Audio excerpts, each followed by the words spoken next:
Medyo good morning po sa ating lahat. And this time, nandito po ang inyong Benjamin sa Thailand.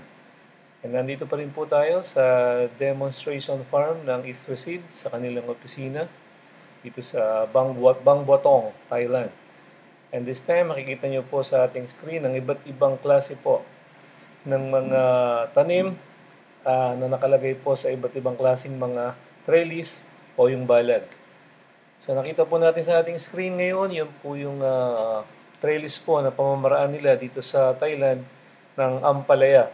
So makita nyo po, medyo warty yung ampalaya nila dito. Parang may mga, parang dinosaur na merong mga kulukulubot, medyo sungay-sungay. So yan po, famous po dito yan sa Thailand. Makita po ninyo, medyo makitid po yung nila, yung spacing nila sa gitna ng dalawang plat. Medyo makitid po yung style po nila dito. Pero marami rin po magbunga yung kanilang ampalaya dito. At yun po, yung tubig, nakita ninyo, nasa pagitan ng mga plats. Tapos meron silang yung kanilang parang mulching, parang sako, made of sako.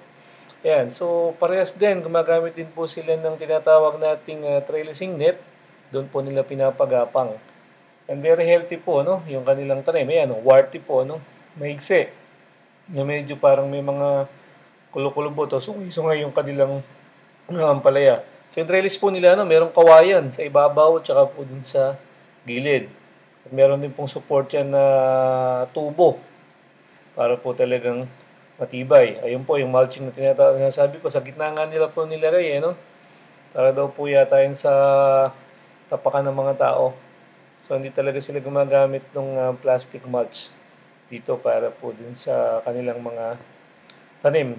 Example nga po itong ampalaya. Pero very healthy po, yung kanilang tanim dito sa kanilang demo. Ayan, isang uri rin po ng tanim yan, cucurbits yan.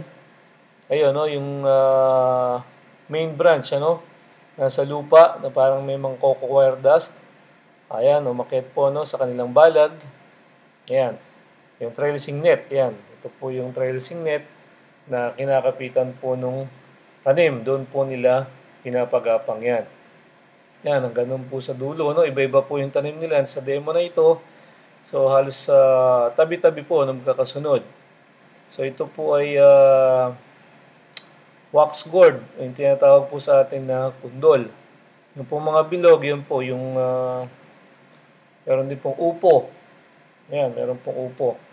So, ito po pinapakita po natin dito, yung trellis po ng cucurbits na yan ay gawa sa kawayan.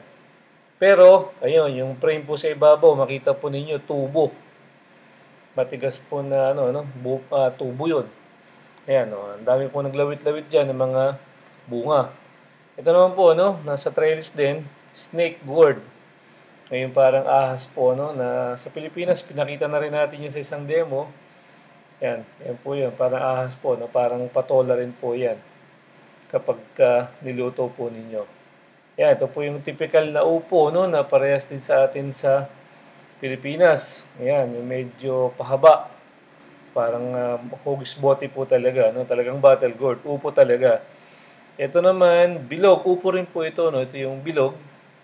So sa Pilipinas, meron din po tayong ganyan. Pero ito po, sikat po dito yan kasi iba-iba po yung kulay, tapos parang may mga stripe po ng kaunti. Ayun, yung pong isang sa gawing kanan na yun, yung po yung butternut. Ayan. So ito naman po, parang container gardening nga pong style nito, nasa box. Then umakyat din po dito sa trellis. Ayan, may trellising net yan. Ayan, butternut po yan. So ganun din po, may kawayan, tapos meron pong tubo dun sa ibabaw as support. Ayan, ito po, naglalakad po tayo ngayon dito sa gitna mismo ng mga naglawit po ng mga upo na ito. Patola yata ito. Ayan. So, salamat po sa inyong panonood mula po dito sa Thailand. Ito po ang inyong Benjamin, Sir Mac the Benjamin. Maraming salamat po sa inyong panonood. And please don't forget to subscribe on our YouTube channel, Sir Mac the Benjamin. Maraming salamat po.